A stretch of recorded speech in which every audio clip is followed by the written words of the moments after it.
అందరికీ నమస్కారం అండి. శ్రావణి కాజు ఛానల్కి స్వాగతం. ఈరోజు మనం దొండకాయ పచ్చడి ఎలా తయారు చేయాలో చూద్దామండి. అందుకోసం కళాయి పెట్టుకుని ఆయిల్ వేసుకొని 4 పచ్చిమిరపకాయలు 2 ఎండుమిర్చి వేయించుకోవాలండి.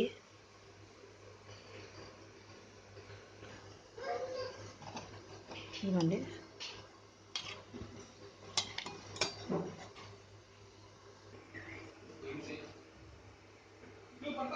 ఇందులోనే దొండకాయ ముక్కలు కూడా వేసుకోవాలండి. కోసి పెట్టుకున్న దొండకాయ ముక్కలు నేను 1 కప్పుడు వేసుకుంటున్నాను. 2 కప్పులు దొండకాయలు వేసుకున్నానండి.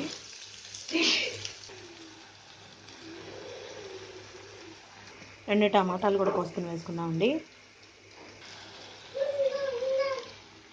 ఇందులోనే 1 టేబుల్ స్పూన్ ఉప్పు, 1/2 టీ స్పూన్ పసుపు. ఇక్కడ నేను కల్లుప్పు తీసుకుంటున్నానండి. దొండకాయలు వేగిపోయినాయండి. ఇప్పుడు మనం నిమ్మకాయ సైజ్ అంతా చింతపండు వేసుకోవాలి. నిమ్మకాయ సైజ్ అంతా చింతపండు వేసుకోవాలి. వేసుకుని 10 నిమిషాలు మూత పెట్టుకోవాలండి. దొండకాయలు అంతా వేగిపోయినాయండి. ఇప్పుడు మనం మిక్సీ వేసుకుందాం చల్లారిన తర్వాత.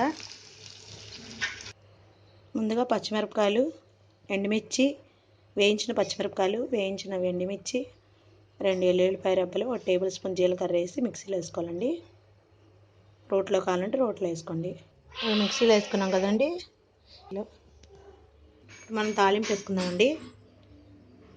కడాయి పెట్టుకుని ఆయిల్ వేసుకోవాలి.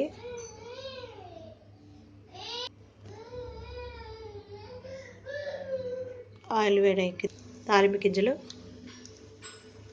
ఇంగువ, కరివేపాకు,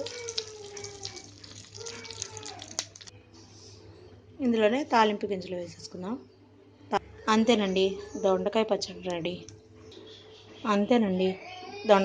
రెడీ. మీకు మా ఛానల్ నచ్చినట్టయితే లైక్ చేయండి, షేర్ చేయండి, సబ్స్క్రైబ్ చేయండి. Thank you friends. Thanks for watching.